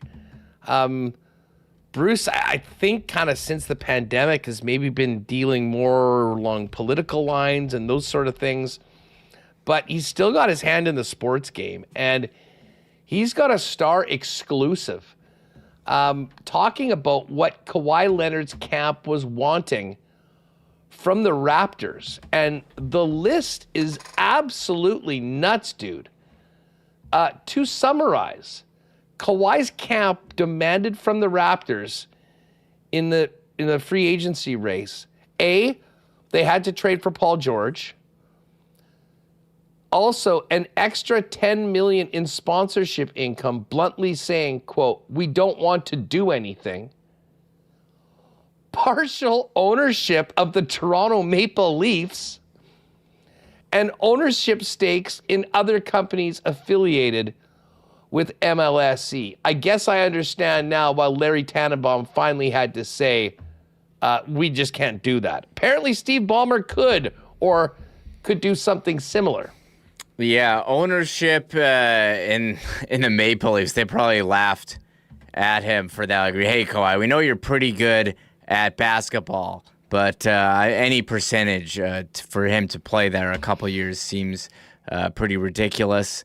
And yeah, so they told the Raptors they wanted to connect with sponsors, but made it clear that they just wanted the money without having to do anything to earn the money. And what Pablo Torre reported was that what Steve Ballmer gave $50 million to this Asperon company, and they had Kawhi Leonard on a sponsorship deal that was $48 million or something. Very, very strange. And it sounds like, for what Bruce Sutter is saying, is that Kawhi got exactly what he wanted from the Clippers, that he was asking the Raptors. Sorry, what is this company? Aspiration? Sorry. And so very interesting. Seems to be very clear. Cap circumvention. Ballmer was on the media tour on ESPN denying it last week. Very interesting NBA offseason story here. I wonder how often this happens, if it does, around the NBA or in NHL, these back deals. But for him saying, give me a sponsorship deal where I'm not going to do anything, that seems crazy. I think max me out on the cap, and then I need a $10 million no-show job. And by the way, give me a piece of the Leafs too while you're at it. Maybe he was just asking for a lot because he really didn't want to stay in Toronto. I was like, oh, hell, I'll just ask them. If they give it to me, I'll stay. He asked for the same thing from the Clippers. They gave it to him. Okay, that's a good point. And I think teams do connect players with sponsors, but this is out of the scope. And there is a clause in the CBA saying, hey, if there's some sponsorship deal that's way, way above market value, then that raises the red flags, and everything about this certainly does. So we talked about it at the start of the show. It was a big, breaking news, and it's still going on. News still being uncovered. So very interesting stuff. A little more from Bruce's spot. He said, according to the sources who are granted anonymity to speak freely about the negotiations, Uncle Dennis, who's Kawhi's guy, had, quote, a long and absurd list of demands. The trade for George, the slice of the Leafs, which Robertson was told was impossible.